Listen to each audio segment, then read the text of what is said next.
दोस्तों आज हम बात करेंगे जीडीपी के बारे में कि जीडीपी क्या है, इसका क्या मतलब होता है और इसे कैसे कैलकुलेट किया जाता है। अगर आप भी नहीं जानते कि जीडीपी क्या है और इसे कैसे कैलकुलेट किया जाता है तो ये वीडियो पूरा जरूर देखें। दोस्तों आप कई बार इस वर्ड को टीवी या न्यूज़पेपर में पढ़ते और सुनते होंगे कि हमारे देश का जीडीपी इतना बढ़ गया है या फिर इतना कम हो गया है, और तब आपके मन में ये सवाल जरूर आता होगा कि जीडीपी होती क्या है। तो आपको बता दें कि जीडीपी का मतलब ग्रॉस डोमेस्टिक प्रोडक्ट यानी कि सकल घरेलू उत्पाद होता है। किसी भी तय समय में, जैसे कि एक साल में, किसी भी देश या अर्थव्यवस्था में तैयार होने वाले उत्पाद और सेवा को अगर मिला दिया जाए और उसकी कीमत मार्केट के हिसाब से लगा दी जाए तो उसे ही उस देश की अर्थव्यवस्था की जीडीपी यानी कि ग्रॉस डोमेस्टिक प्रोडक्ट कहा जाएगा। मतलब एक साल में उस देश में जितना प्रोडक्शन हुआ है उसे ही जीडीपी कहा जाता है।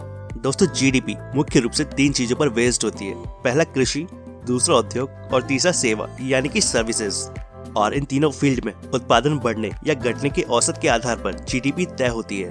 बता दें कि जीडीपी को अर्थव्यवस्था का सूचक भी कहा जाता है क्योंकि इससे मार्केट में होने वाले कारोबार की गति का पता चलता है। दोस्तों जीडीपी में सिर्फ घरेलू यानी कि डोमेस्टिक सामान को ही गिना जाता है। मतलब जो चीजें हमारे देश में बनी होती हैं सिर्फ उसी की वैल्यू को जीडीपी में जोड़ा जाएगा। जैसे मान लीजिए कोई चीज भारत में बनी है और वो भारत या फिर किसी और देश में जाकर बिकती है तो उसे जीडीपी में जोड़ा जाएगा। और अगर कोई चीज किसी दूसरे देश में बनती है और वो भारत में आकर बिकती है तो उसे जीडीपी में काउंट नहीं किया जाएगा। किसी देश की अर्थव्यवस्था की हालत कैसी है ये जानने का सबसे अच्छा तरीका है जीडीपी।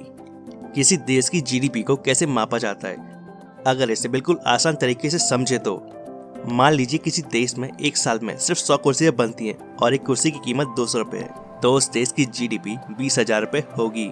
लेकिन आपको बता दें कि जीडीपी मापने का फॉर्मूला कुछ और है जो कि आप स्क्रीन पर देख सकते हैं। GDP equal to C plus I plus G plus X minus M। यहाँ पर C का मतलब है कंज्यूमर एक्सपेंडिचर, I का मतलब है इंडस्ट्रीज इन्वेस्टमेंट, G का मतलब है गवर्नमेंट एक्सपेंडिचर और X का मतलब है एक्सपोर्ट माइनस इम्पोर्ट। जैसे मान लेते हैं कंज्यूमर एक्सपेंडिचर $100 है, इंडस्ट्रीज इन्वेस्टमेंट भी $100 है, गवर्नमेंट एक्सपेंडिचर भी $100 है और एक्सपोर्ट और इंपोर्ट भी $100 है, और तब जीडीपी होगी $300 क्योंकि जीडीपी की वैल्यू निकालते समय एक्सपोर्ट को इंपोर्ट से माइनस कर दिया जाता है। अब बात करते हैं कि जीडीपी कैलकुलेट क्यों की जाती है। दोस्तों जीडीपी किसी भी देश की इकोनॉमिकल हेल्थ के बारे में बताती है। जीडीपी एक नंबर होता है जो बताता है कि देश की आर्थिक स्थिति कैसी है। साथ ही आपको बता दें कि जीडीपी एक निश्चित समय के लिए, आमतौर पर एक साल के लिए कैलकुलेट की जाती है।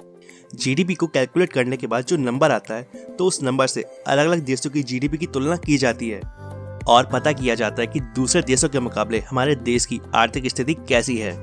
अब जान लेते हैं कि जीडीपी बढ़ती कैसे है। दोस्तों किसी देश की जीडीपी तब बढ़ती है जब उस देश के निवासी उसी देश में बनी हुई चीजों को खरीदते हैं।